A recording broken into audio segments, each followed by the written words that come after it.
and mock their resistance, bend over backwards to justify that you can get grace with a new Mass.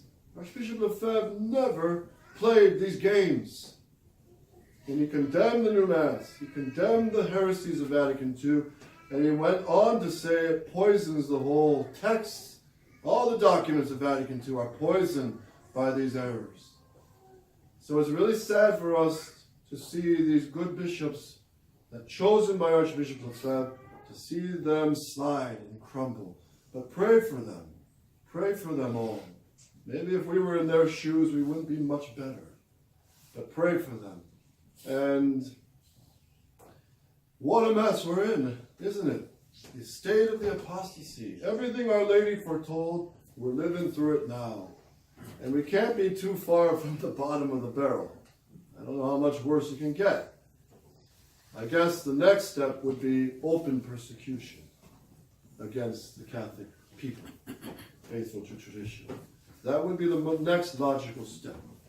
That would be arrests and starvations and being shot or tortured. And those are prophesied as well. Our Lady of Fatima said, the good will be martyred as well as the bad. Both will be put to death. So whatever God holds in the future, we know one thing. Love, be devoted to, and stay close to the Mother of God. If she can snatch a Jewish woman, a stubborn Jewish woman, from the fires of hell, we have a lot of hope. So pray to her, the Mother of God. Love her and be manfully devoted to her. And the surest sign that she asks for of devotion to Our Lady is her daily rosary. It's really simple. But how many of you have said the rosary today? How many of us have said the rosary today? Don't go to bed without saying it. And keep that every day. Pray the rosary every day. And wear her scapular. These are the simple weapons. You hear it preached all the time. And you're probably sick of hearing it. But too bad. Wear the brown scapular. She promises you will not go to hell if you wear that scapular. That means also it shows you're consecrated to her, and she's going to give you all the graces to grow in the love of God. And then pray her rosary.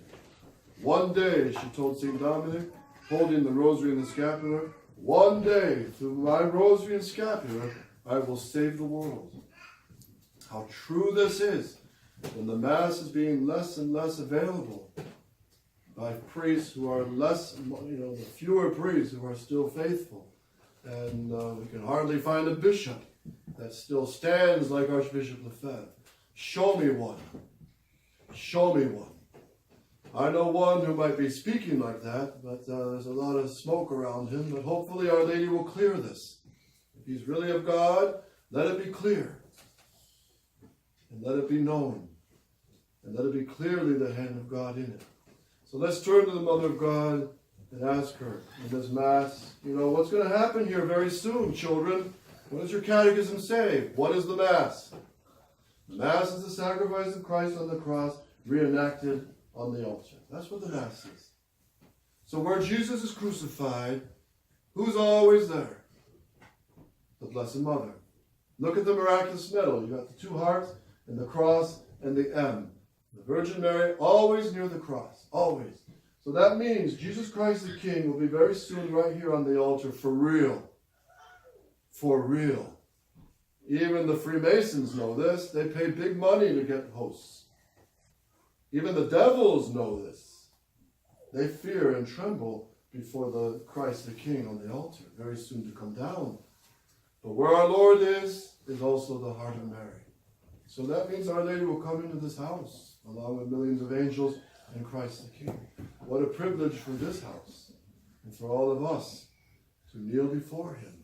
So let's ask the heart of Jesus and the heart of Mary, inflame my heart with a great love of Thee, my God, that I really love Thee, that I really burn with love for Thee, that I don't go to hell by loving this world or some vain pleasure or some passing ambition over Thee.